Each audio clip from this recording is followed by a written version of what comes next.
host, Jennifer Gianni, and today we're talking about the pelvic floor by way of the upper inner thigh and the hamstring and the feeling of weight in our sits bones when we sit down. It's very, very telling when we sit. A lot of us are very asymmetrical. We usually have, if we're paying attention, more weight on one sitting bone than we have on the other. And usually, like feet, we have one sitting bone in front or in back in just a habitual way. So when I'm not thinking about my pelvis, I have more weight on my left sits bone, and my right sitting bone is a little bit behind me. If I am not conscious of that, and I go through life habitually sitting in this position, that is, to a very great amount, affecting the balance and how I can use my pelvic floor. And it's not going to be a good situation, especially as I get older and into menopause more and more, and my fascial tissue becomes less and less responsive and less hydrated. If I keep this position, it's going to affect how I support my pelvic organs.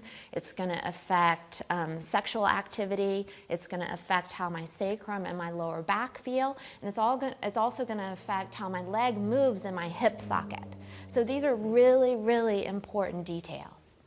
Now, the obturatus internus muscle that you kind of see here behind the obturator foramen in this pelvis, it goes from the leg bone and wraps around to the inside of the pelvis. And our deep pelvic floor, our levator ani, hangs off the fascia of this obturator internus muscle. So this is a very, very important. And today, we're talking really about the balance between the obturator internus and our pelvic floor muscles. So to begin, I'd like you to sit well and just kind of notice which side you have more weight on. And then I want you to put more weight into the sitting bone that you feel that you have less weight into. So that is going to be my right sits bone. So I'm coming over to my right, taking the weight off the left, and really grounding into that right sits bone. And then without putting much tension into my leg or my foot, I'm lifting my right heel. Now here, keeping the weight in my right sits bone, I'm going to push into the floor. And I want to push into the floor with like the third ball of my foot, right? Connected to my third toe, that third ball of my foot. And then I want to feel that that starts to activate kind of the top of my hamstring. And then can I keep that activation?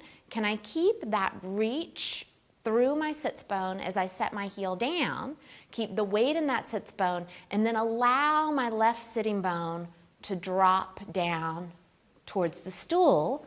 Then I'll let myself settle. I'll let myself go back a little bit, dropping my tail. Ooh, and there's the weight in my right sits